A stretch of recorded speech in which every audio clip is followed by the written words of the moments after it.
Vamos a tomar nuestro versículo de base, Santiago 2, versículo 18, que dice así: pero alguno dirá, tú tienes fe y yo tengo obras. Muéstrame tu fe sin tus obras y yo te mostraré mi fe por mis obras.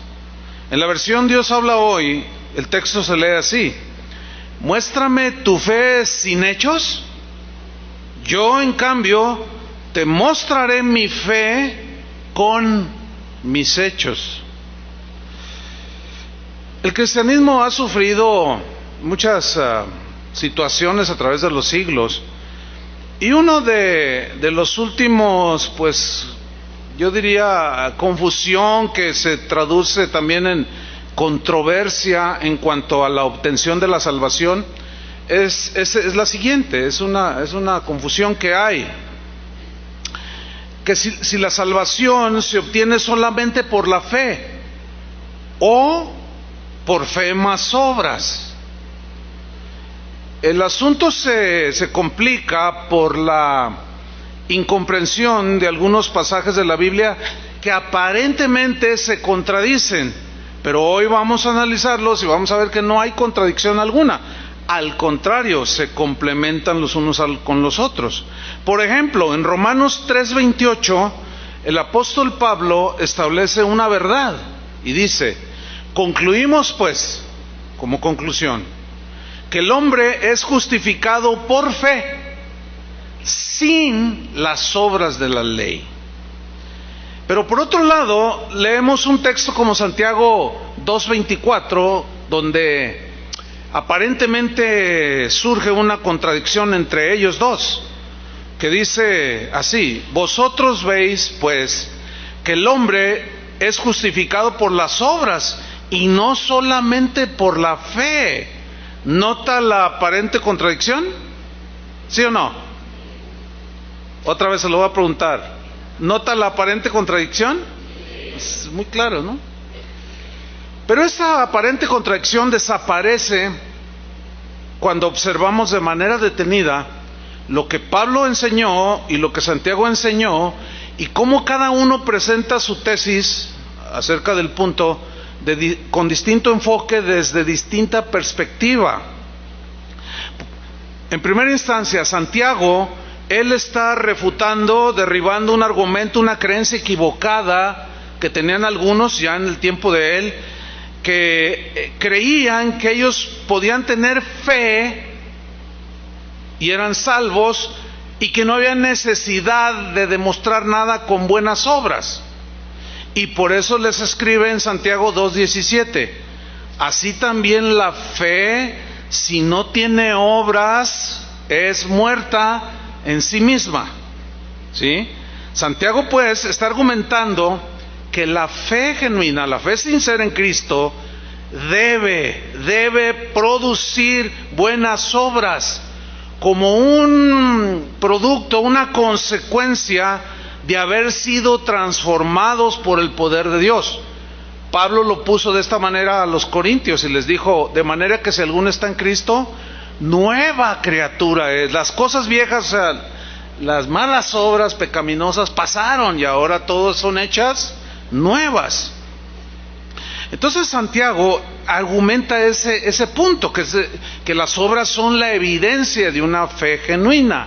En Santiago 2:20, Santiago sigue argumentando y dice: mas quieres saber, hombre vano, tratando de corregir a los que pensaban así. El día de hoy hay cristianos que piensan así, que basta la fe sola y que no es necesario demostrar que son salvos, no es necesario demostrar ninguna buenas obras. Pueden matar, pueden adulterar, pueden hacer todo lo que quieran, nada los separará del amor de Cristo, dicen. Lo mismo sucedía en los tiempos de Jesús, en los tiempos del apóstol Santiago. Pero él establece su tesis y dice: mas ¿quieres saber, hombre vano, que la fe sin obras es muerta?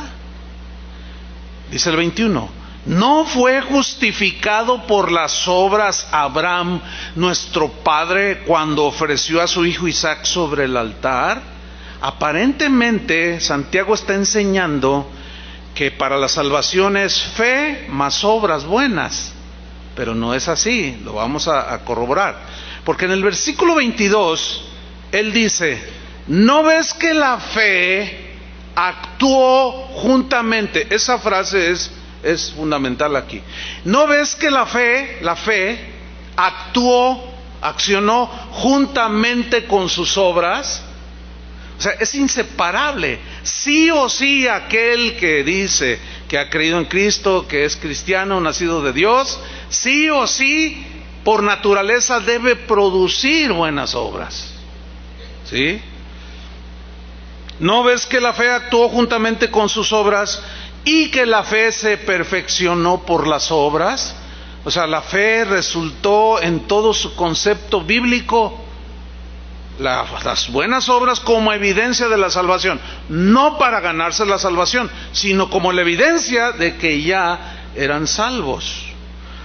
Santiago, pues, de ninguna manera está enseñando o diciendo que la justificación es por fe más obras. No, eso no es un concepto bíblico, es mal entendido. No, la justificación no viene por fe más obras, no, sino que cuando una persona cree verdaderamente en Jesús, es justificada por la fe y como consecuencia debe demostrar esa fe con las buenas obras, las buenas acciones en su vida. Porque si una persona asegura ser un cristiano, pero no tiene buenas obras en su vida, lo más seguro es que tiene una fe muerta. Una fe que, bueno, él puede alegar: yo soy salvo, porque se adhirió a algún sistema teológico, aprendió algunas cosas de la Biblia y él asegura ser salvo. Pero si su vida no lo demuestra, es una fe muerta. En Tito 1:16, que no aparece ahí en la pantalla, se lo voy a leer, dice: profesan conocer a Dios, pero con los hechos lo niegan, siendo abominables y rebeldes, reprobados en cuanto a toda buena obra. Fíjate, profesan conocer a Dios, no son ateos, profesan, dicen que tienen fe, pero con sus hechos lo niegan. O sea, su fe las obras no actúan juntamente con la fe, ni la fe de estos produce buenas obras. Se están engañando a ellos mismos. Usted, yo, cualquiera puede abrazar algunos de los distintos sistemas teológicos. Cualquiera de nosotros, porque han surgido varias interpretaciones, todas alegan tener la razón, pero escuche bien cómo lo voy a plantear. Usted puede abrazar cualquier sistema teológico, adherirse a cualquiera de las distintas interpretaciones sobre cómo somos salvos, cualquiera, la que sea. Pero si no demuestra su fe por sus buenas obras, cualquiera que sea, porque hay algunos que dicen que para poder creer en Cristo hay que nacer primero, de nuevo. Bueno, así creen, está bien, ellos creen así, yo no creo así, no creemos así. Pero cualquiera que esta sea el concepto teológico que abracen, si no demuestra con buenas obras su fe es una fe muerta. Santiago lo dice, Santiago 2:14, dice: hermanos míos, ¿de qué aprovechará si alguno dice que tiene fe y no tiene obras? ¿Podrá la fe salvarle? Este mismo versículo en la versión al día se lee así: hermanos míos, ¿de qué le sirve a uno alegar que tiene fe si no tiene obras? ¿Acaso podrá salvarle esa clase de fe?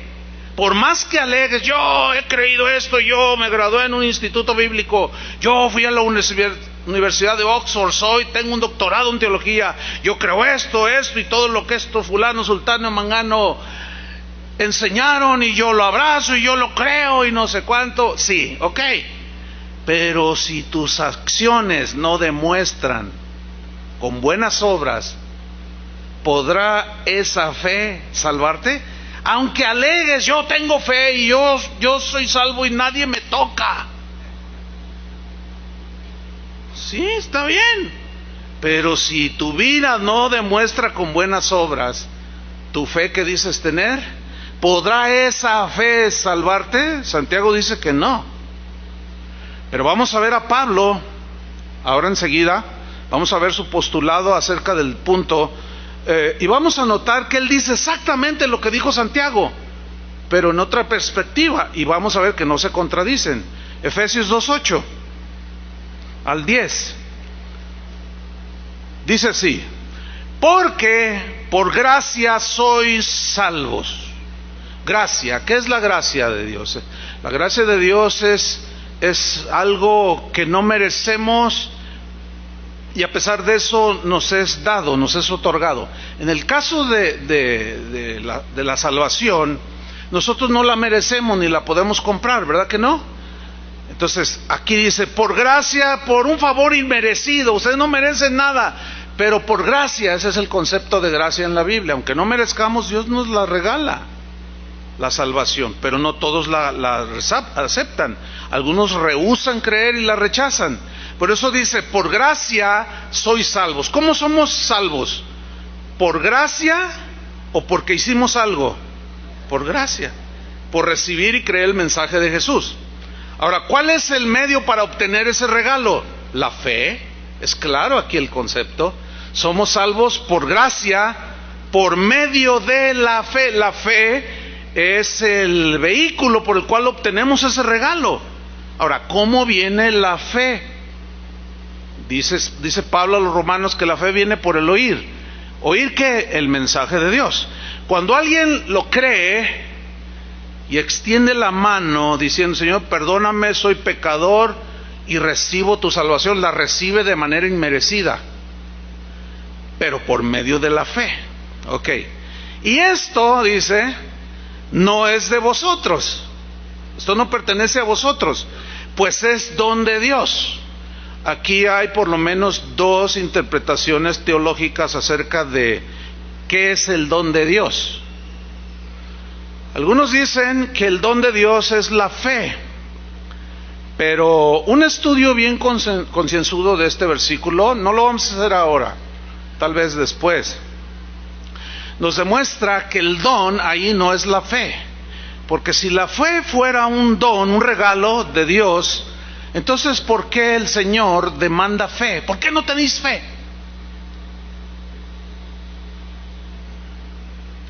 ¿Por qué los regañó y hombres de poca fe? Entonces si fuera la fe un don, ¿les dio poca fe?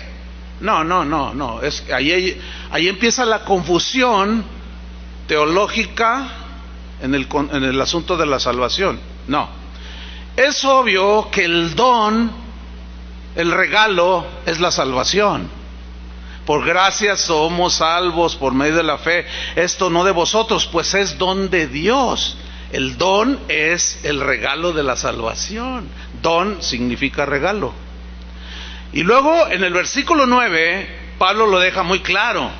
Esa salvación no es por obras, dice, para que nadie se gloríe. Ok, si nosotros leemos hasta el versículo 9, nos vamos a quedar en el concepto de fe y obras incompleto. Porque resulta que inmediatamente después, o sea, en el versículo 10, menciona las buenas obras. ¿Lo leemos, versículo 10? Porque somos hechura suya, creados en Cristo Jesús para buenas obras. Ahí están las buenas obras, ¿sí? Ahora, ¿somos salvos por buenas obras? No, en el versículo 9 dice que no. Entonces las buenas obras, ¿qué significa el versículo 10? Son la evidencia de que somos salvos. ¿Entiende? Para buenas obras, las cuales Dios preparó de antemano para que anduviésemos en ellas. Algunos conceptos teológicos, hay uno en especial que asegura que no se necesita demostrar nada de que somos salvos. O sea, basta con creer, dicen ellos. Y que ese creer, naces de nuevo y nada te separa del amor de Dios. Y dicen, como dijo Martín Lutero, puedo yo matar 1000 veces, cometer adulterio 1000 veces, y nada me separará del amor de Dios, dijo él. O sea, sobreenfatizando Martín Lutero que el medio de salvación es solamente la fe, y que no hay necesidad de demostrar por buenas obras, o sea, buena conducta, buenas acciones, que somos salvos. No, basta la fe. Pero ese es un error. Santiago, ese era el enfoque de Santiago. No se engañen, dice. Esa es una fe muerta. Fe que no tiene obras es una fe muerta. Esa clase de fe no ha salvado, no ha recibido ese don de la salvación. Tu fe no se está perfeccionando con las obras. Entonces es un error. Ahora, en Efesios 2:8 al 10, en la versión en lenguaje actual, que según algunos eruditos muy respetados dicen que actualmente es la mejor traducción de la Biblia. Eso dicen ellos. Bueno, cuando un erudito habla y tiene credenciales como para decir eso, pues hay que oírlo, ¿no? No hay que desecharlo.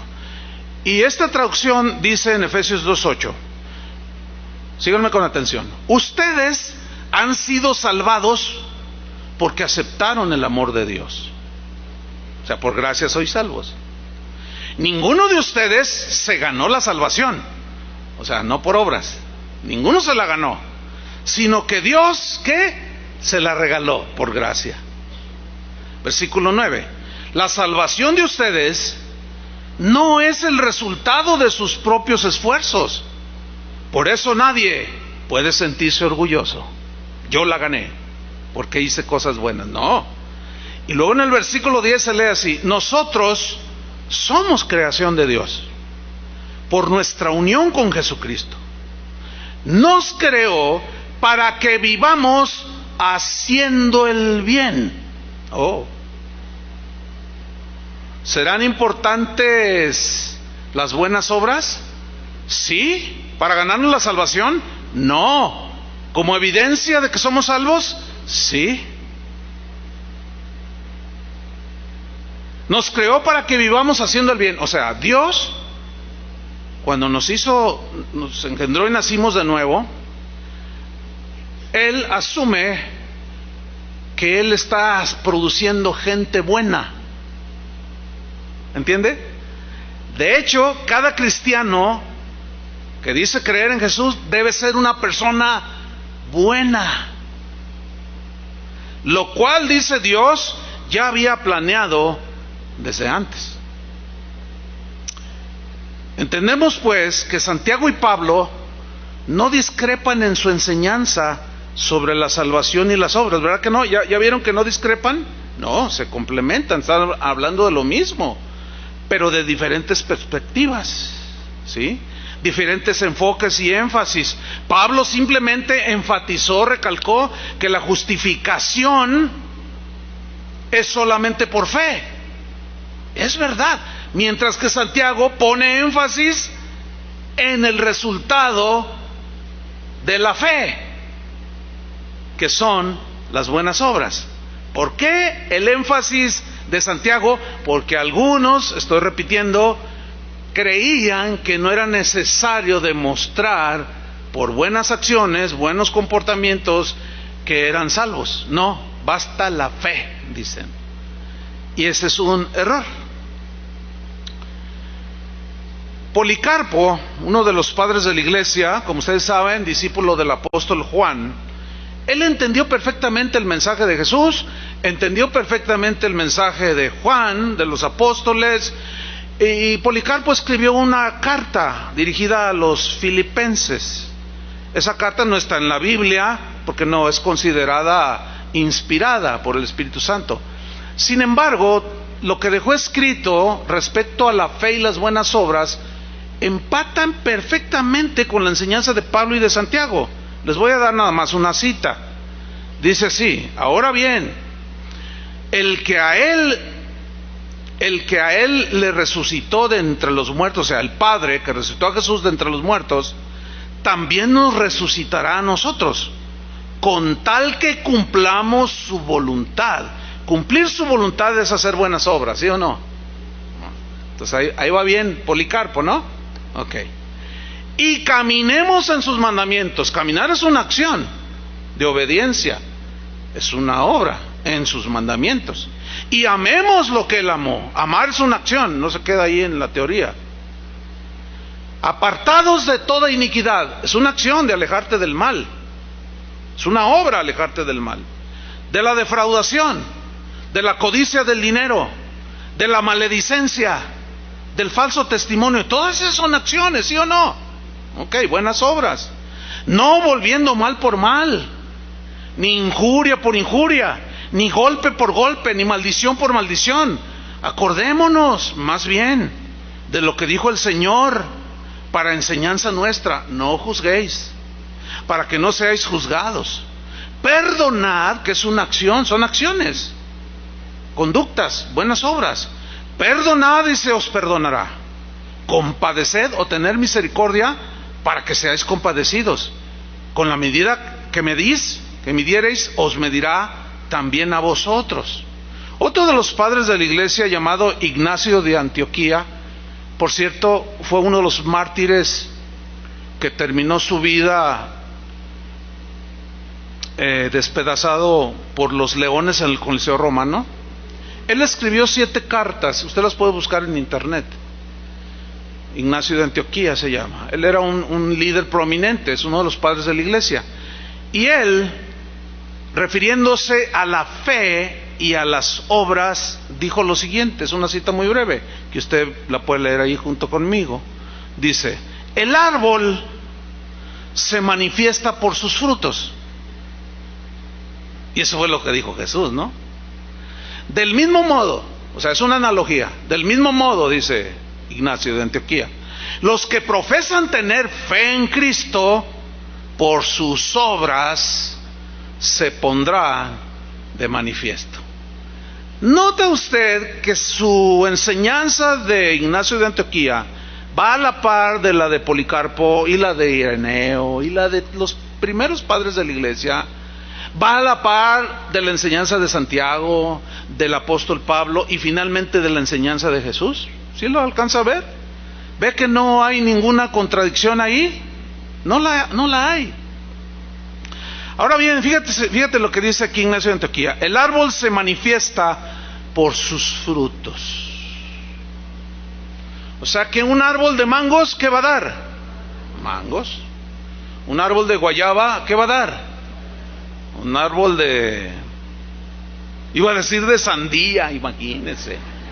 Cuando yo era niño me engañaron una vez, me tomaron el pelo. Oye, ahí en la barranca de Huentitán hay sandías, y cuelgan de las palmeras así grandotas. Ah, pues ya estuvimos buscando, hasta la fecha no las encontré. Estaba yo chiquillo. Bueno, un naranjo da naranjas. Fíjese que a mí me gusta la jardinería, me gustan los árboles y todo, no lo descubrí o no lo asumí hasta que una vez le dije a mi esposa: oye amor, ¿no has regado las plantas? Y me dice: no, ese no es trabajo de la mujer, ese es trabajo del varón. ¿Cómo? Pues si es la casa y es trabajo de la casa. No, el Señor puso a Adán a labrar el huerto. Ah, ok. Y de ahí asumí y dije: no, pues es verdad. Y como que le tomé más cariño de unos, o más gusto, de unos, no sé, 12 años para acá, o quizá un poquito más. Entonces mi papá solía decirme, yo me comía, por ejemplo, una ciruela y tiraba el huesito. Me decía: no, hijo, no, mira, cada vez que te comas una fruta con hueso, hay plantas, aquí tienes macetas, y ahí en el jardín de atrás, pues haz un hoyito y mételo allí. Dice: y salen. Y así lo empecé a hacer y me acostumbré. Hay una parte donde tengo bastante, entonces nomás meto el dedo y le hago así y tiro el hueso y lo tapo. Bueno, un día empezaron a aparecer ciertas plantas Ay, mira, oye, ¿y esta? Oye, ¿qué será? No, pues sabe. Entonces seguían creciendo. Entonces los trasplanté ya al piso, porque un jardinero me dijo, no, es que esas ya quieren tierra. Así me dijo, ¿no? Bueno, entonces las trasplanté. Entonces yo decía, ¿y este qué será? De seguro es frutal, porque no se ve común. Pero ¿qué fruta será? ¿Quién sabe? Un día llegó un hermano ahí en una comida que hicimos, pues ingeniero agrónomo con estudio del campo, de cómo combatir plagas en los árboles frutales, etcétera, y me dice, oye, tienes un montón, tienes una huerta ya aquí. Le digo, pues, yo decía, pues, ¿dónde, no? Dice, no, es que mira, veo esto, hasta una yaca tengo allí. ¿Sí conoces la yaca?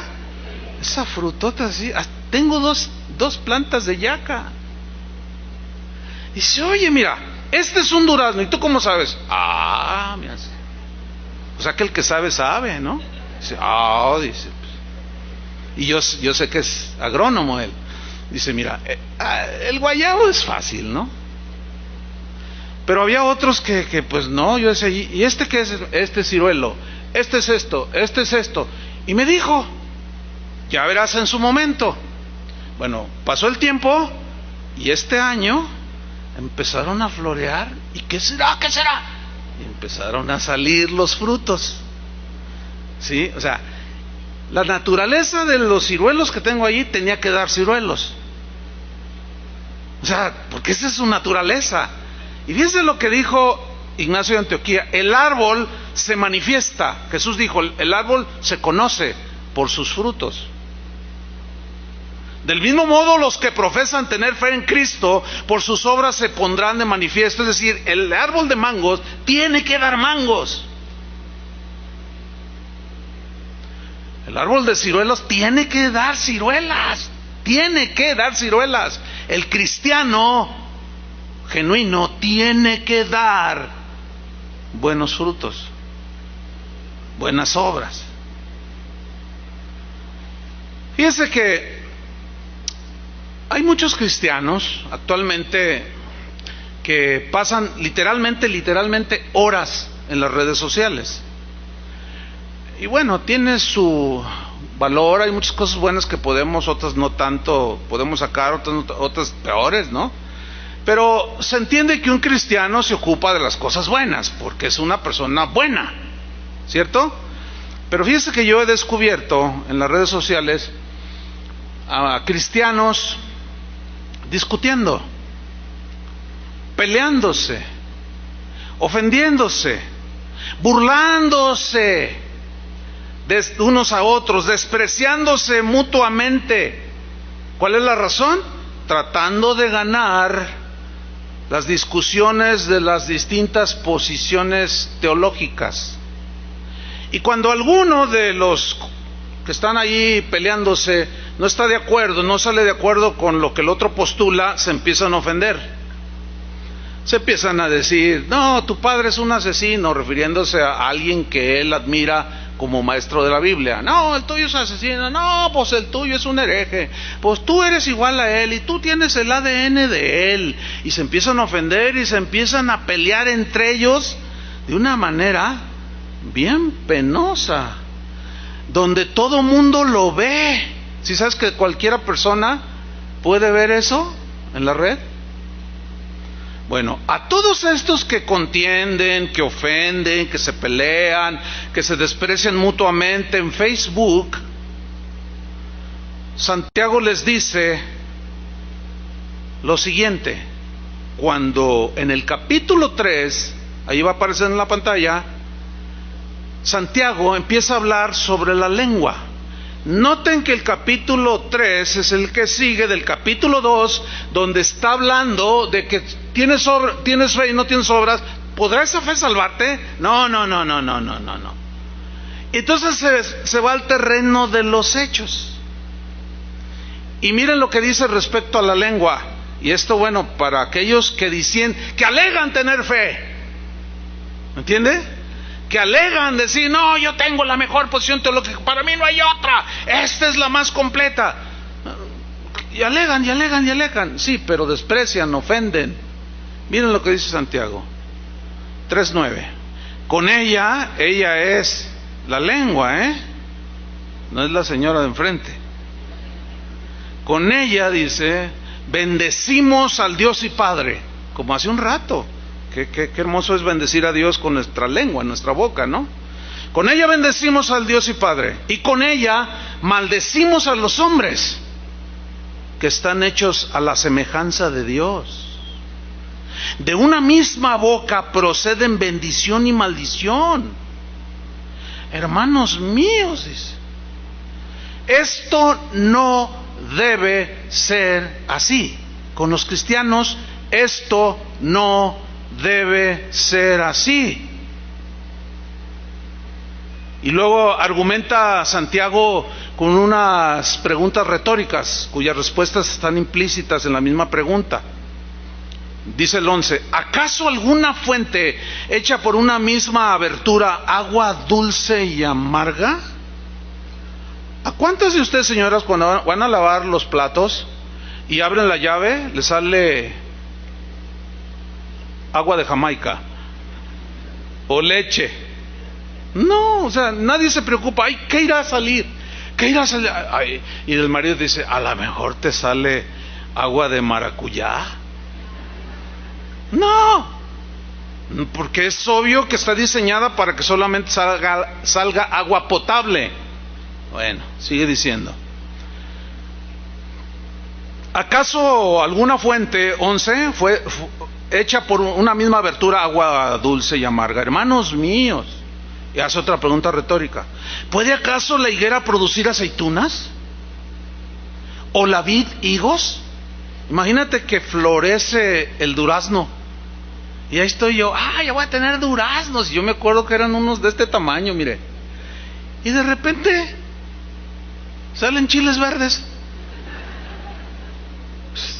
Pues no, es lo que está diciendo Santiago. Yo hice mi versión.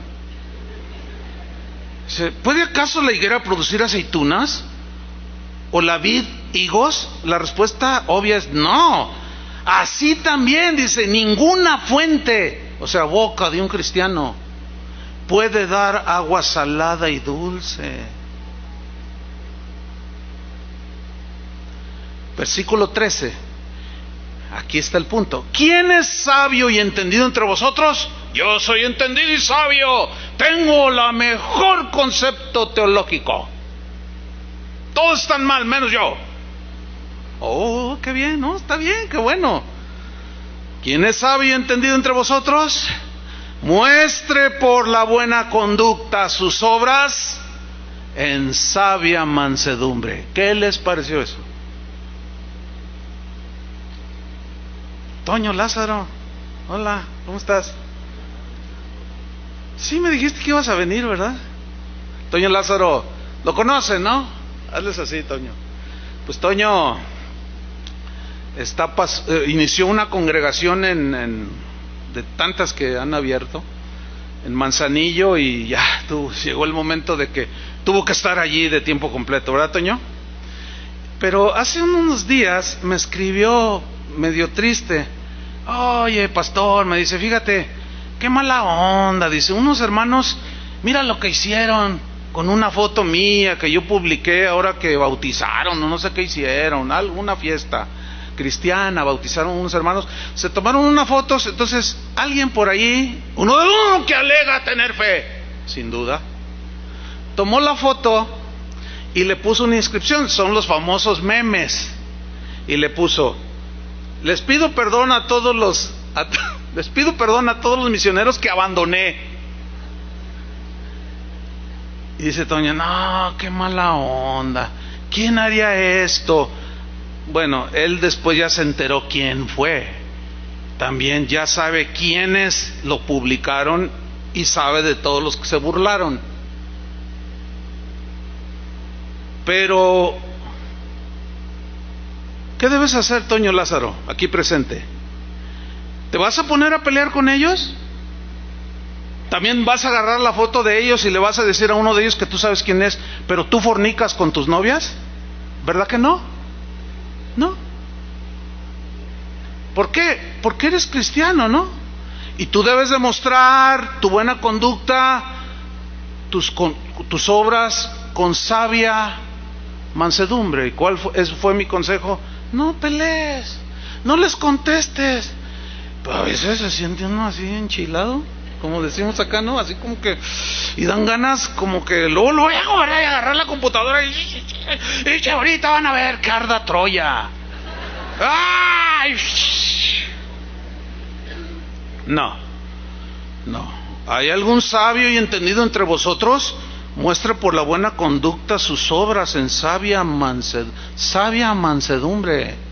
Obras, sabia mansedumbre, conducta, fe genuina. No alegues como aquellos que alegan. Y dice Santiago, por más que aleguen, ¿podrá esa fe salvarles? Bueno, Santiago da su veredicto.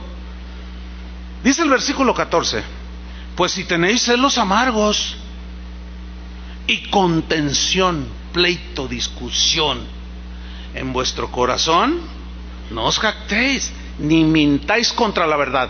¿Cuál es la verdad aquí? De que tus obras están manifestando que tu fe no sirve. ¿Así? ¿Lo alcanzan a ver? Ahora, si yo les pregunto, ¿cuántos tienen la fe genuina? Les estoy preguntando, ¿cuántos pueden decir yo? Manifiéstalo. ¿Cómo?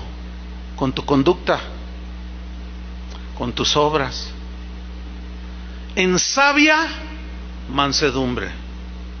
Sabia mansedumbre. Porque mira lo que viene a continuación.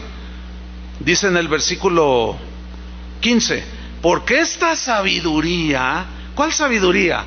La que yo tengo fe, conozco los misterios teológicos, todo, pero pelea con todo el mundo, hace de todo, cree que la fe le basta, que no necesita demostrarlo. Y mira lo que dice Santiago, pero esta sabiduría no es la que desciende de lo alto, sino terrenal. Fíjate el veredicto de Santiago. Es terrenal, es animal y no se queda allí, es diabólica. O sea, es diabólico que dos que se dicen cristianos o tres estén peleando en internet. ¿Escucharon eso? Es terrenal, es animal y es diabólico. Porque esa es la naturaleza del diablo. Alega todo lo que quieras de que tienes fe, de que estudiaste en Harvard un doctorado en teología de no sé quién. Está bien que hayas estudiado, pero si tus hechos no demuestran tus obras en sabia mansedumbre y te la pasas calumniando, denostando, burlándote, calificando a otros de todo,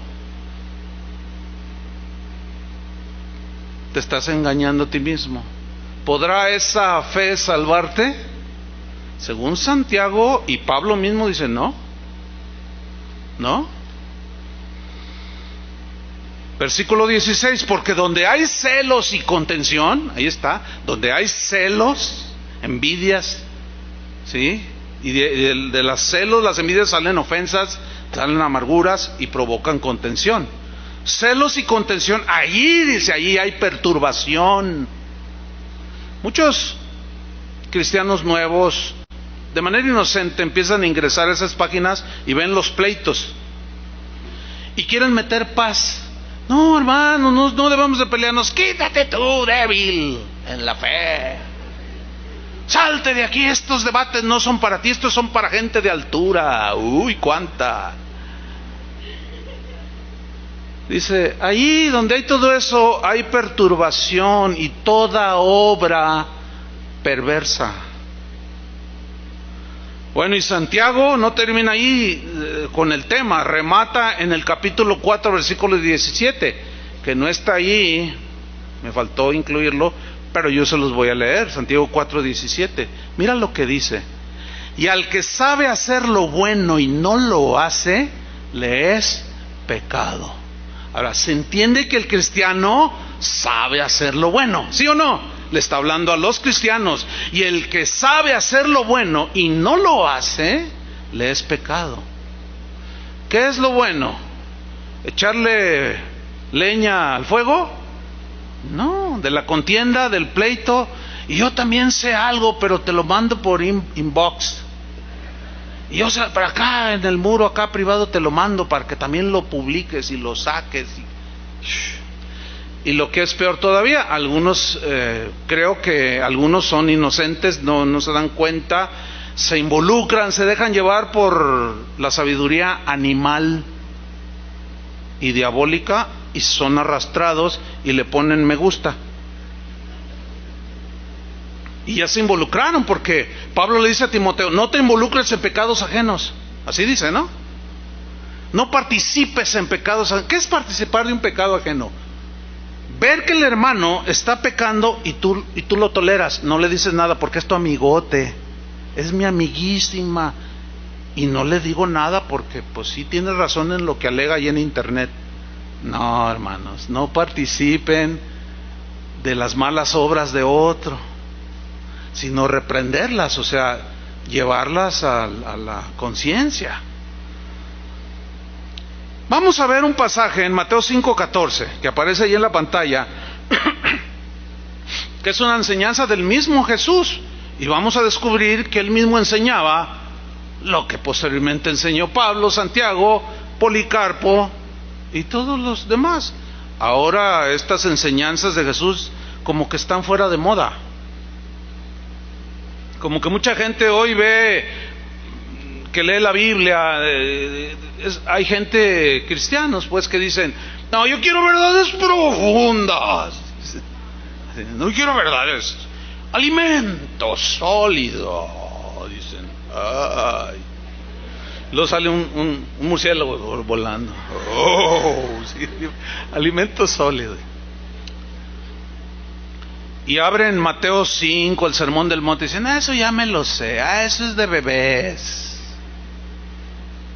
Y ya no le hacen caso a Jesús. Vamos a ver qué dice el hoy tan despreciado mensaje de Jesús. Mateo 5:14. Vosotros sois la luz del mundo. ¿A quién les está hablando? A los que desean creer, seguirlo, dejar todo para seguirlo. A eso les está hablando. Vosotros sois la luz del mundo. Una ciudad asentada sobre un monte no se puede esconder. Es imposible. Haciendo una metáfora de que no podemos esconder si somos verdaderos cristianos, es imposible. Versículo 15. Ni se enciende una luz y se pone debajo de un almud o de una cama. No, ¿cómo? Sino sobre el candelero. ¿Para qué? Alumbra a todos los que están en casa. Jesús pone una metáfora cuya pues interpretación es en alusión, o sea, se entiende que está hablando de nosotros, porque les dice, ustedes son la luz del mundo. Una luz no se esconde. Sí, se pone sobre el candelero y alumbre. Versículo 16. Así dice: alumbre vuestra luz delante de los hombres. Ay. ¿Se acuerdan que en otra parte Jesús dijo, cuando des limosna no toques trompeta, hazlo en secreto, que tu Padre que ve en lo secreto te recompensará en público? Y aquí parece que se contradice Jesús, ¿no? Porque está diciendo que así alumbre vuestra luz delante de los hombres. ¿Para qué? Para que vean vuestras buenas obras. ¿Está leyendo bien? Yo creo que sí estoy leyendo bien. A ver, otra vez. Así alumbre vuestra luz delante de los hombres. ¿Qué es vuestra luz? Tu vida, lo que ahora eres, delante de los hombres. ¿Cuáles hombres? Pues de todos, cristianos y no cristianos. Pues sí, pero pues yo soy humilde y nadie me ve hacer buenas obras ni comportarme bien. No, dice Jesús, no malinterpretes, no me chueques el mensaje, no me lo tuerzas. Porque aquello que enseñó en el mismo Mateo de que no sepa tu mano derecha lo que hace tu izquierda cuando das, habla de no tener una actitud para ganarte fama y prestigio, hipócrita. Pero aquí, hermanos, dice que la gente debe ver, para que vean vuestras buenas obras, vuestra conducta, vuestras obras en sabia mansedumbre. ¿Ven que nos está de acuerdo con lo que enseñó Santiago y Pablo? Para que vean vuestras obras, vean vuestras obras. Seguramente nosotros hemos dicho o escuchado digamos, algo que ya se acuñó en la iglesia cristiana, y es la siguiente: tú le compartes a alguien del Señor y te contesta, no, mira, yo iría a tu iglesia, pero ¿sabes qué? Yo no voy porque conozco a 2, 3 que van allá a tu iglesia, y esos tienen doble vida, son unos hipócritas. Por eso no voy a tu iglesia cuando me invitas, porque yo conozco a algunos allí. Entonces la respuesta que ya se acuñó dentro de nosotros, la respuesta ¿cuál es? ¿Qué le dirías tú a alguien que te dice así? Todos decimos, no pongas tus ojos en el Señor, perdón, en los hombres. No pongas tus ojos en los hombres, pon tus ojos en el Señor, porque nosotros fallamos. ¿Verdad que eso es lo que decimos? Y está bien, pero no es toda la verdad completa. Porque aquí Jesús está diciendo que tienen que vernos. El problema es, y se agudiza, cuando los que alegan tener fe, no se asusten, ¿no? Casi nunca grito, pero me emocioné.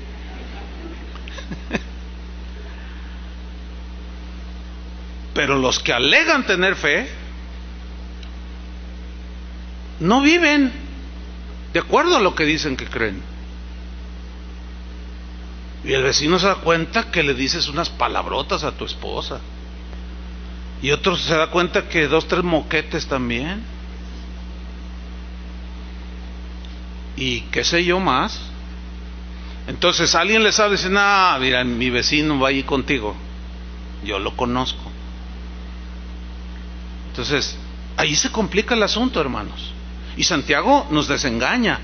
No, espérame. ¿Podrá esa fe salvarte? No te engañes. Esto es confrontativo, ¿a poco no? Y más que aclaratorio.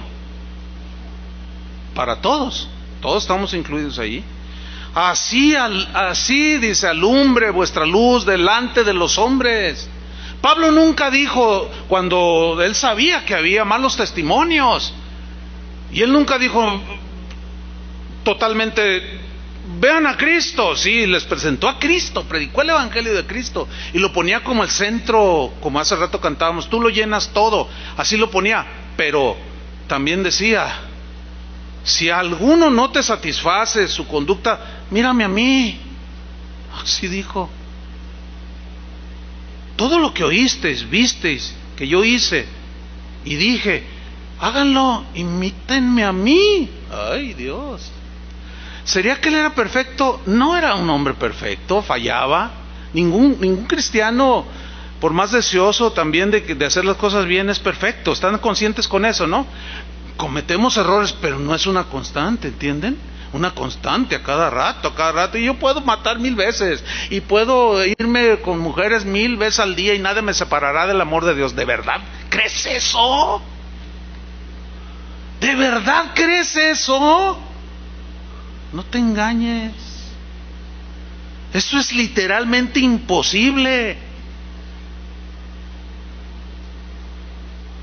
No, la gente nos ve, la gente nos va a ver y nos seguirá viendo. Y es mal testimonio cuando alguien viene y se pone en la cochera de los vecinos. Qué pena. Ayer en la mañana pasó y el hombre vino bien molesto. Dentro de su enojo mostró más templanza que algunos cristianos. Por favor. El asunto es que ayer le pasó lo mismo. al mismo, el mismo vecino. Por favor.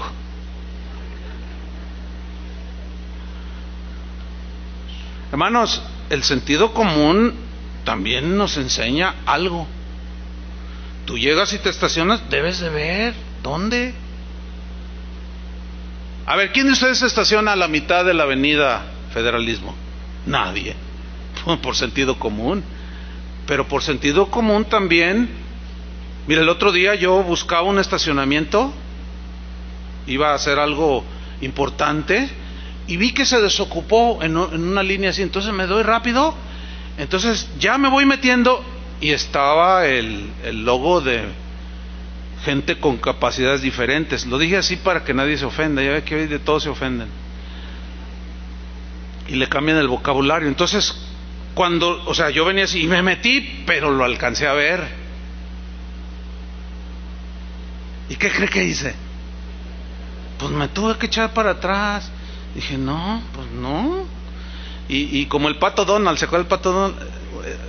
¿Se acuerda de esa caricatura, no?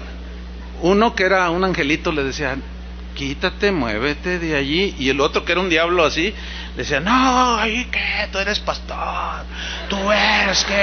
Tú mereces, Y ahí estaba. Entonces, di reversa y me fui a otro lado a buscar. ¿Por qué? Porque está prohibido para mí.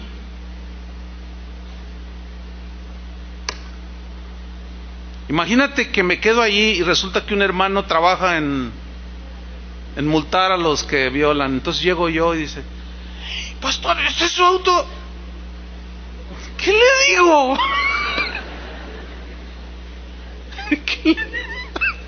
¿Se imaginan semejante aprieto?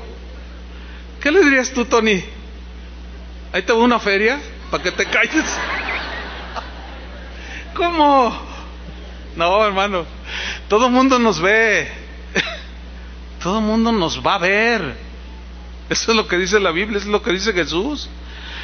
Ahora, esas buenas obras que los otros ven lo que provoca. Son palabras de Jesús. Para que veamos las buenas obras y glorifiquen a vuestro Padre que está en los cielos. ¿Cómo? Sí, no va a faltar quien diga, no, ya viste a Juan Pérez. Espero nadie se llame Juan Pérez, Ya viste a Juan Pérez, el borracho parrandero, y hasta golpeaba a la esposa, mujeriego y todo. Mira cómo ha cambiado, ya lo viste. Y de pronto pasa él allí, ¿verdad? Y luego, hola, los invito a la iglesia. Híjole, ¿qué le dieron a este? No, lo que pasa es que simple y sencillamente está demostrando su fe. Para ganarse la salvación, está portándose bien. No, sino porque ya es salvo. Y simplemente está demostrándolo por su buena conducta y sus acciones correctas. Y eso provoca alabanza a Dios. Mira, el versículo 16, Mateo 5:16, en la versión en lenguaje actual se lee así. Fíjate cómo dice Jesús, referente a que somos luz, tenemos que alumbrar. De la misma manera dice, la conducta de ustedes debe ser como una luz que ilumine y muestre cómo se obedece a Dios. Hagan buenas acciones, así los demás las verán y alabarán a Dios, el Padre de ustedes que está en los cielos. El apóstol Pedro entendió exactamente como Jesús lo enseñó y todos los demás. 1 Pedro 2:11 dice, amados, yo os ruego, había un ruego, como extranjeros y peregrinos, que os abstengáis de los deseos carnales, como contender, pleitear, difamar y muchísimas cosas semejantes. Absténganse, dice, que batallan contra el alma. Ahí estamos luchando. Y luego dice, ¿qué debemos hacer? Versículo 12, manteniendo buena vuestra manera de vivir entre los gentiles, o sea, los que no conocen a Dios, para que los que murmuran de vosotros como que sois malhechores, glorifiquen a Dios en el día de la visitación. ¿Qué es el día de la visitación? Ahorita lo vamos a explicar leyendo una traducción distinta. Al considerar vuestras buenas obras. La traducción lenguaje actual, 1 Pedro 2:12, se lee así: pórtense bien. ¿Cuántos tienen hijos? ¿Qué le dicen todos los días cuando los llevan a la escuela a sus niños? ¿Qué les dicen? Yo pensé que nada más yo cuando mis hijos estaban creciendo. Pórtate bien. No le rezones a la maestra. Pórtate bien. No le quites el lonche a tu compañero. Pórtate bien. No pellizques ni le claves el lápiz en el cráneo al niño de adelante. Pórtate bien, no avientes avioncitos. Pórtate bien, pórtate bien. ¿Por qué pórtate bien? ¿Por qué tienes que decirle pórtate bien? Porque eso es lo mínimamente educado, ¿no? Aquí no se trata tanto de educación, va mucho más allá, sino como un resultado de una fe que hemos abrazado, la fe de Cristo. Pórtense bien, dice. Cuando estén con gente que no cree en Dios, en el trabajo, en la escuela, qué sé yo. Así, aunque ahora esa gente hable mal de ustedes, porque como hacen bullying, ¿verdad? Como si fueran unos malvados ustedes. Luego verá el bien que ustedes hacen. ¿Quién va a ver el bien que hacemos? Pues los que hablan mal, los que no creen. Y alabarán a Dios en el día de la visitación, en el día en que Él les pida cuenta a todos. Tomen en cuenta esta traducción cuando veamos el último pasaje, que ya en unos minutos más voy a compartirlos acerca de lo que dijo Jesús. Pero acercándonos al final de la enseñanza, hay una parábola que se conoce como la parábola del buen samaritano. La habrá leído alguna ocasión, ¿no? Tiene muchas lecciones. Vamos a ver qué podemos aprender. Lucas 10:25, palabras de Jesús. ¿Qué sucede? Dice que aquí he aquí un intérprete de la ley se levantó y le dijo. Bueno, un intérprete de la ley. ¿Quién era una persona así? Pues era un hombre que había estudiado con los mejores rabinos, que había ido a las mejores escuelas de la ley, que había sido adoctrinado, enseñado para prepararlo para ser, cuando fuera adulto, un excelente intérprete de la ley de Moisés. O sea, era, vamos a decirlo claramente, era un erudito en la ley. Sabía todo, no se le iba nada. Se sabía toda la ley. Y se levantó y dijo, para probarle, allí ya con toda su sabiduría, él alegaba tener fe, pero su corazón no era recto. Qué distinto es, ¿no? Una cosa es saber, y otra cosa es que el corazón se esté transformado. Y le dice para probarlo, maestro. Y miren lo que dice al preguntarle, ¿haciendo qué cosa heredaré la vida eterna? Yo quiero subrayar el verbo hacer. ¿Haciendo qué cosa? ¿Por qué le dijo, ¿qué tengo que hacer? Porque los judíos creían que haciendo las buenas obras de la ley podían ganarse la salvación. Y Pablo dice que no, y Santiago también dice que no, que la evidencia que si realmente usted ha creído, señor intérprete de la ley, es lo que haces. Tienes mucho conocimiento, alegas que tienes fe. Entonces, ¿qué cosas haré para heredar la vida eterna? Él le dijo, Jesús le dice, ¿qué está escrito en la ley? Y luego se puso, ¿no?, en posición. Fíjese que los judíos cuando recitan la Torá se ponen en una actitud así muy reverente, muy bien, ¿no? Y le dice, ¿qué está escrito en la ley? Oh, mi materia. ¿Entiende? Es mi mero mole.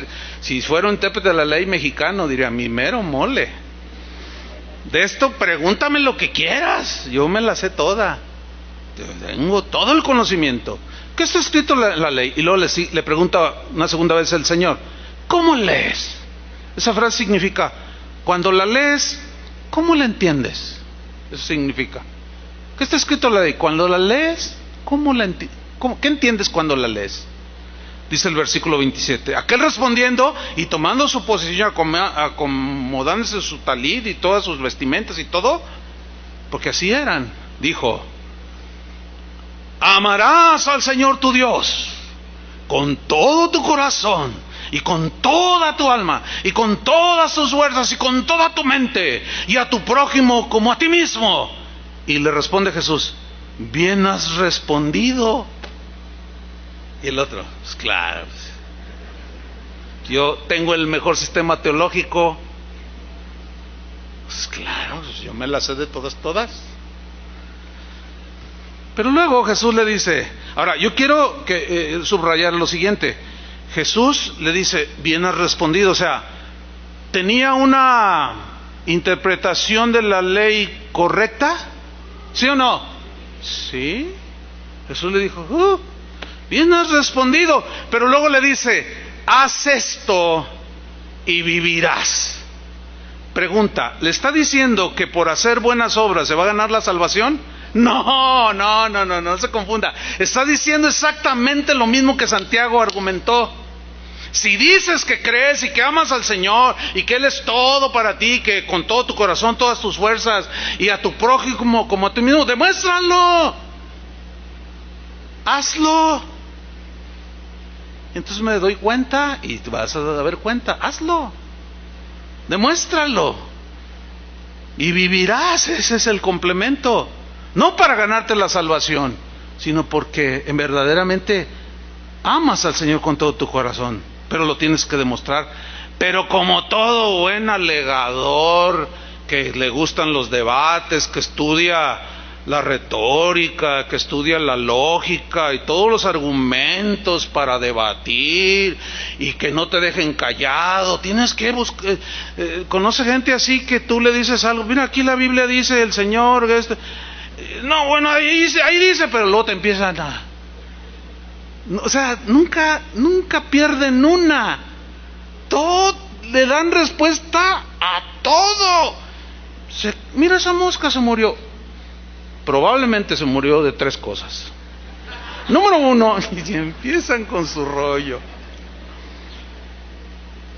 Y miren cómo dice este hombre: pero él, queriendo justificarse a sí mismo, empezó a alegar con Jesús. Le dijo a Jesús: ¿y quién es mi prójimo? Si yo fuera Jesús, es como si un policía, yo hablo con él, le cuestiono algunas cosas y me dice: ¿y cuál es mi función como policía? Entonces dice: ¿y quién es mi prójimo? A ver. ¿Qué no acabas de dar el primero y más grande mandamiento y el segundo es semejante? ¿Cómo que quién es tu prójimo? ¿Se dan cuenta de lo vano, de lo irrespetuoso que es rechazar el mensaje de Jesús? Tan sencillo. Alguien dijo, hace muchos años leí una frase cortita, se me quedó de todo el libro que leí. Decía: Dios hizo el evangelio hermoso y sencillo, pero vino el diablo y lo sistematizó. Y sí es cierto, hoy es tan complicado. Nos la complican tanto los teólogos para llevarle a la salvación a la gente, que si esto, que no puedes creer, que sí puedes creer, que no sé cuánto. Es un rollote impresionante. Y hemos complicado aquello que es tan sencillo. ¿Tú crees? Sí. Alega todo lo que quieras. Pero no veo por dónde. Tus obras gritan más de lo que tú dices saber. Lo que haces gritan más. Entonces le dice Jesús, respondiendo Jesús dijo, y le cuento una historia tremenda: un hombre descendía de Jerusalén a Jericó y cayó en manos de ladrones. Siempre han existido. Los cuales le despojaron e hiriéndole se fueron, dejándole, mire cómo lo dejaron, hermano, medio muerto. O sea que lo golpearon con una hazaña, quizás hasta un puñal le enterraron. No lo sé. Pero así son los ladrones, violentos. Ahora hasta violan a las mujeres cuando las asaltan.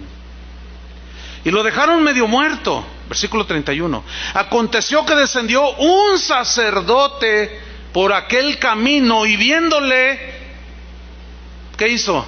Pasó de largo. Un sacerdote. ¿Quién era un sacerdote? Un sacerdote en el Antiguo Testamento era el que oficiaba en la presencia de Dios, ofrecía incienso, hacía las labores de un sacerdote, y entre otras era enseñarles la palabra de Dios. Y cuando les leía el más grande mandamiento: ¡Oh Israel! El Señor vuestro Dios es uno, y amarás al Señor tu Dios. Y todos: amarás al Señor tu Dios con toda tu mente. Y ahí estaba el sacerdote: con todas tus fuerzas. Pero pasó de largo, lo ignoró, no tuvo el mínimo sentimiento, con una insensibilidad espantosa.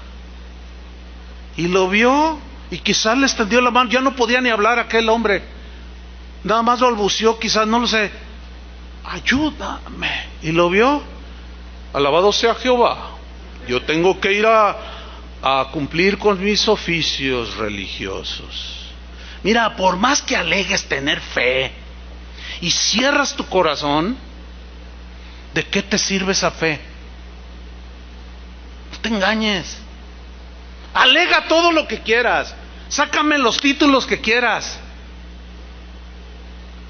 pero si no tienes hechos correspondientes a uno que verdaderamente cree en Cristo, estás engañado, por más certero que sean tus concepciones teológicas.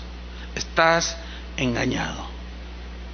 El día de hoy hay cristianos actualmente que dicen, lo aseguran, lo predican, que no es necesario demostrar con buenas obras que somos salvos, que basta la fe. Eso no es lo que le enseña la Biblia. Ya lo vimos. Y pasó de largo. Dice versículo 32: asimismo un levita, llegando cerca de aquel lugar y viéndole, pasó de largo. Un levita, pues otro que vivía ahí en el templo, venía de la tribu de Leví, dedicados única exclusivamente para el servicio de Dios. Conocía la Torá, conocía la palabra de Dios, la ley, pero también lo miró y de una manera insensible no le importó, y pasó de largo. Dice el versículo 33: pero, le dice Jesús, un samaritano iba de camino. Un samaritano. ¿Quiénes eran los samaritanos? Miren, en aquellos tiempos ya existía, en los tiempos de Jesús ya estaba la región de Samaria, Judea, etcétera, Galilea, Judea. Samaria era poblado por gente, judíos que se habían mezclado con otras razas cuando Dios les había dicho que no. Ellos habían desobedecido, no eran ateos, ellos seguían creyendo en Dios, pero habían desobedecido y se habían mezclado. Y los judíos de raza, de pura cepa, celosos de Dios y que desean amar a Dios con toda su mente y corazón, los despreciaban a los samaritanos, los descalificaban y les decían de manera muy ofensiva: perros. Por eso dice que cuando a Jesús le era necesario pasar por Samaria, ¿sabe por qué dice pasar por Samaria? Porque todos los judíos, cuando iban de Galilea hacia Jerusalén, tenían que pasar Samaria, que estaba en medio, y ellos rodeaban para no contaminarse con esa chusma, con esos perros. Pero Jesús pasó por ahí y se encontró con aquella samaritana, ¿se acuerdan?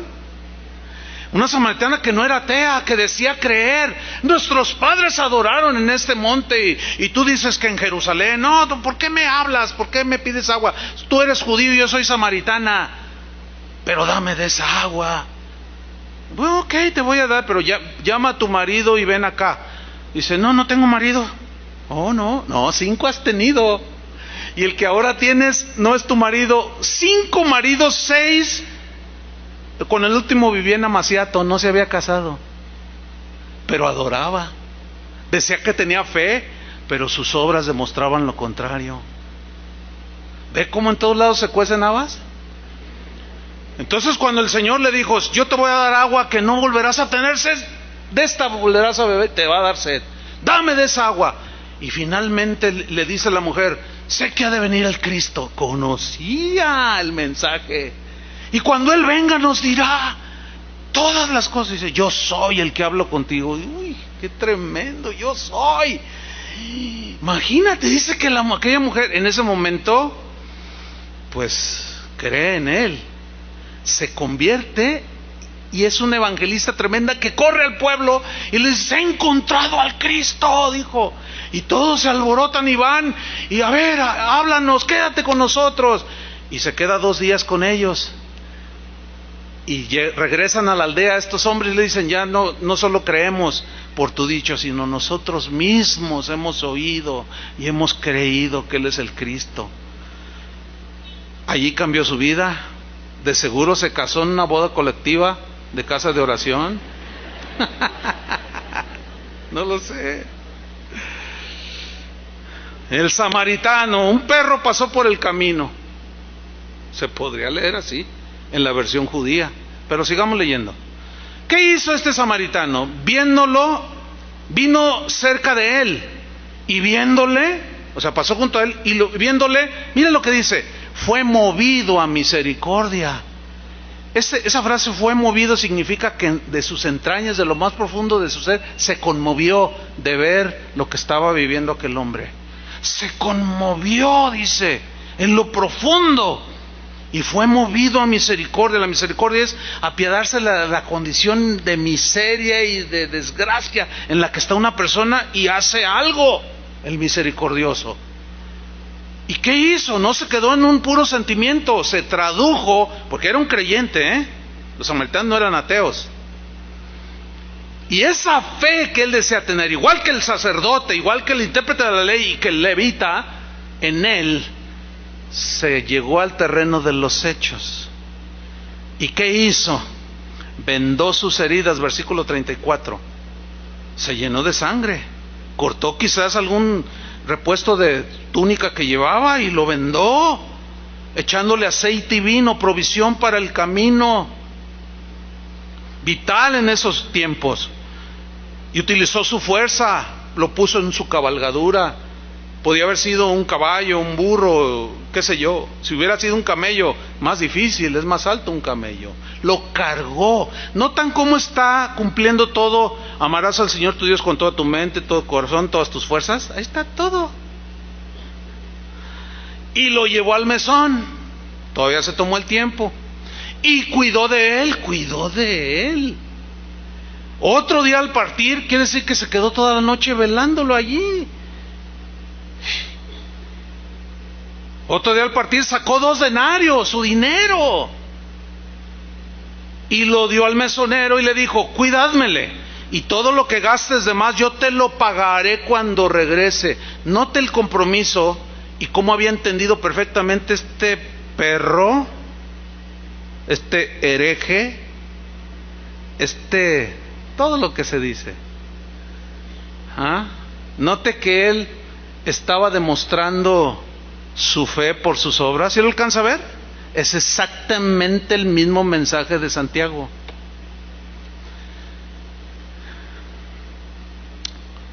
Versículo 36, Jesús le pregunta, ¿quién pues de estos 3 te parece que fue el prójimo del que cayó en manos de los ladrones? Mire, no dijo el samaritano, dijo, no le quedó otra, pero lo dijo de otra manera. Lo acorraló el Señor y dijo, el que usó de misericordia con él. ¿Se acuerda que le había dicho qué debo hacer para heredar vida eterna? Entonces Jesús le dijo, ve y haz tú lo mismo. ¿Para salvarte? No. Para demostrar que aunque seas intérprete de la ley, por más que me alegues, me vas a tener que demostrar que en verdad crees en mí. ¿Ven que es el mismo mensaje de Santiago? Exactamente el mismo. No hay contradicción, hermanos. Si este pasaje no les sacudió, pues quizás sí, el último. Mateo 25, versículo 31. Palabras de Jesús. Cuando el Hijo del Hombre venga en su gloria y todos los santos ángeles con él, entonces se sentará en su trono de gloria. Imagínense esa escena, ¿no? Sentado ahí en su trono de gloria. Y serán reunidas delante de él todas las naciones. Y allí estarás tú y yo. Y apartará los unos de los otros.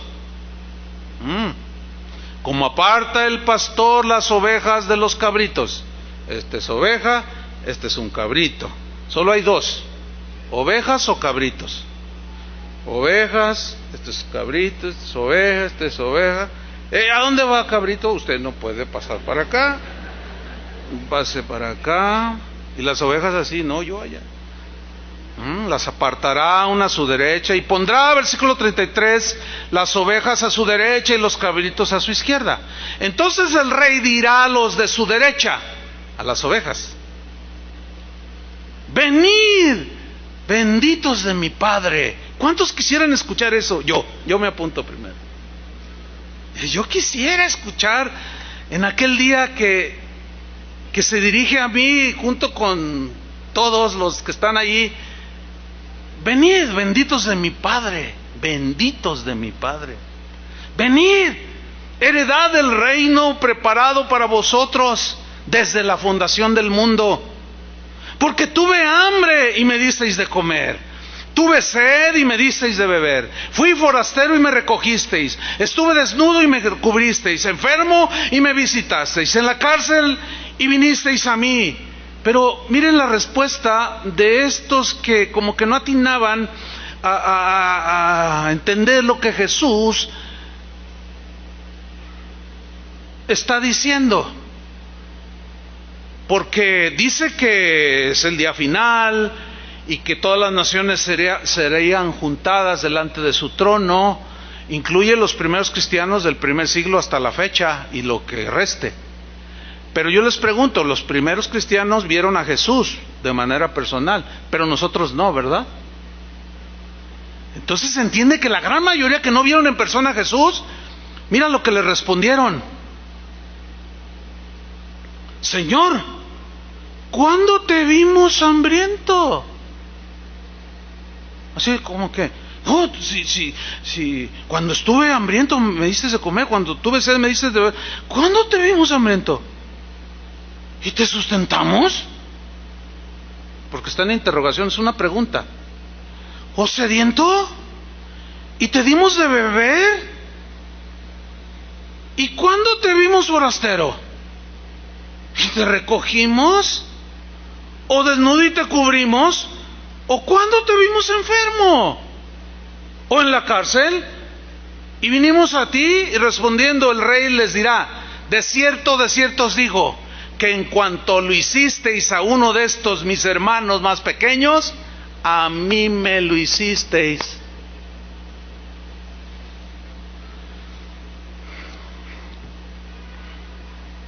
Ahí está.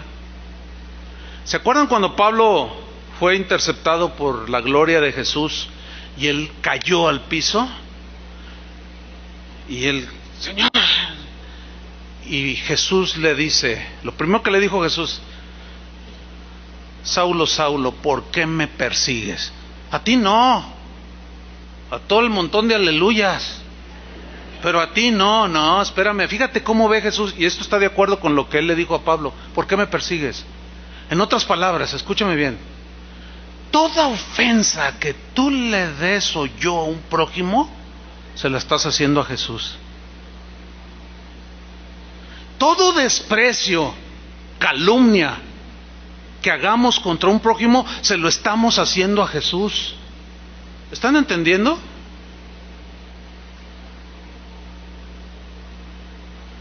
Pero cuando tú se conmueven tus entrañas y compartes la torta que tienes ahí con el vecino de enfrente y le das la mitad, ¿sabes a quién se lo estás haciendo? A Jesús.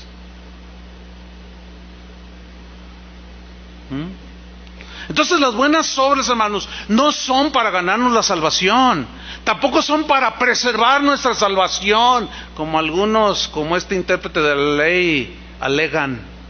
No, es que perseveramos en la oración, velamos, nos cuidamos, perseveramos como demostración que tenemos fe no para ganarnos nada, sino como demostración.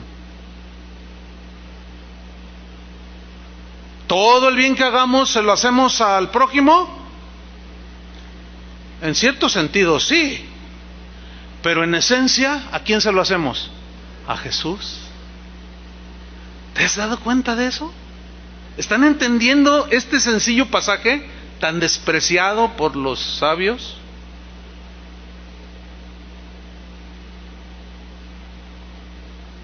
Ese kilo de azúcar que trajiste la semana pasada y que fue depositado en alguna familia, se lo hiciste a Jesús. ¿Verdad que sí? Los maestros de los niños que están cuidando a tus niños ahorita, se los hicieron a Jesús.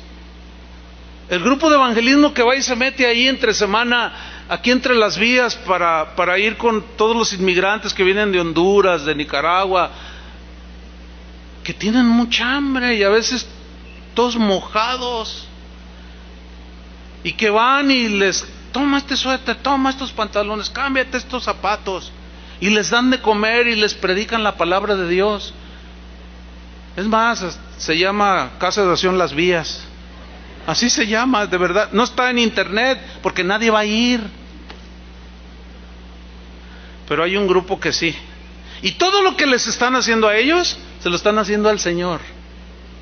Y cuando van a ver a los viejitos y a los huérfanos, y cómo los bañan a las viejitas y las limpian su carita, está la viejita, y ahí están algunos jóvenes de aquí limpiándolas, se lo están haciendo ¿a quién? A Jesús. Quisiera que la historia terminara aquí, pero no. Dice el versículo 41: entonces dirá también a los de la izquierda, a los que alegaron que creían todo, que no eran ateos. El 2% del mundo es ateo solamente, son poquitos. Entonces dirá también a los de la izquierda: ay Dios, yo no quisiera escuchar esto. Apartaos de mí, malditos. Ay no, hasta me da escalofrío. ¿A ustedes también? A mí sí. Yo no quisiera escuchar eso el día final, hermano, de verdad. No. Por eso cuando alguien calumnia u ofende, híjole, pues sí se siente feo, ¿verdad? Así como para responderle y revirársela, ¿no? Pero trae a memoria estos pasajes, que si yo o tú lo hacemos, se lo estamos haciendo al Señor. Y te vas a detener. Esto es lo que infunde el temor en el corazón de un cristiano, temor en su palabra. No, yo no voy a hacerlo. Me van a hacer un meme que diga, así como el que le hicieron a Toño Lázaro, pero mírenlo aquí tranquilito con su esposa, como siempre han sido, tranquilos, sirven al Señor. ¿Tienes amargura en tu corazón? No, tranquilo. Porque Él quiere escuchar, bendito de mi Padre, ¿verdad? Pero aquí les dice a los de la izquierda: apartaos de mí, malditos, al fuego eterno preparado para el diablo y sus ángeles, porque tuve hambre y no me disteis de comer, tuve sed y no me disteis de beber, fui forastero y no me recogisteis. Noten que el argumento de Jesús les está reprochando. Dicen tener fe pero no tienen obras. Es el mismo argumento de Santiago. Tuve sed, no me disteis de beber. Fui forastero, no me recogisteis. Estuve desnudo, no me cubristeis. Estuve enfermo, no hiciste nada, pasaste de largo. En la cárcel, no me visitasteis. Entonces también ellos le responderán diciendo, como los primeros, así como no entiendo: Señor, ¿cuándo te vimos hambriento? Porque si tuviéramos visto, te damos.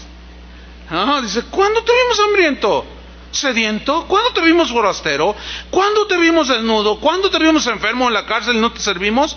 Entonces le responderá diciendo: de cierto os digo que en cuanto no lo hicisteis a uno de estos más pequeños, tampoco a mí me lo hicisteis. E irán estos al castigo eterno, a los que tenían fe y lo demostraron, y los justos, intercalé allí mal, e irán esos al castigo eterno, o sea, los que decían tener fe, pero no lo demostraron, y los justos a la vida eterna, que tenían fe y lo demostraron con sus obras. Conclusión: a los que demostraron su fe por sus obras, Jesús los llamó justos.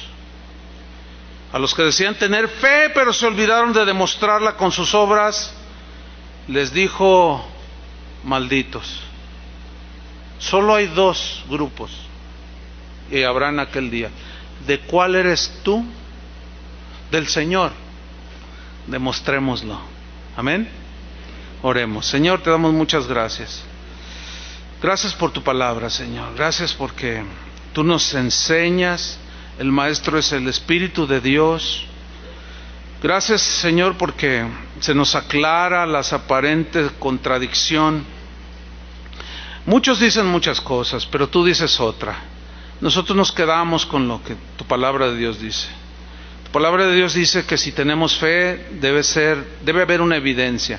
Vida transformada, obras distintas. Ya no pleitos, no contiendas, no difamaciones, no calumnias. Sabemos que nadie somos perfectos, pero tenemos temor de ofenderte, Señor. Y queremos demostrar con sabia mansedumbre nuestras obras. Si nos maldicen, les bendecimos. Si nos calumnian, oramos por ellos. Si nos ofenden, perdonamos. Si vemos una necesidad y tú nos has bendecido, podemos compartir, podemos tender la mano al que lo necesita. Gracias, Señor, porque tu palabra es muy clara. Hemos creído, pero queremos y debemos demostrar nuestra fe con hechos. Agradecemos, Señor, que hasta el día de hoy tu gracia nos ha sostenido. Tu gracia que cada día es suficiente. Y tu misericordia que es nueva cada mañana, se extiende cada momento hacia nosotros. Y con esa misma misericordia y perdón que hemos recibido, nosotros también queremos vivir así, hasta el último día de nuestra vida. Perseveramos no para preservar la salvación y ganárnosla, no, sino como una evidencia de que hemos creído verdaderamente en ti. En el nombre de Jesucristo te damos las gracias, Señor. Úsanos porque tu mensaje fue claro y tendremos una oportunidad de que lo que hacemos con el prójimo lo hacemos también a ti, Señor. Te agradecemos tu palabra en el nombre de Jesús. Amén. Que Dios los bendiga, hermanos.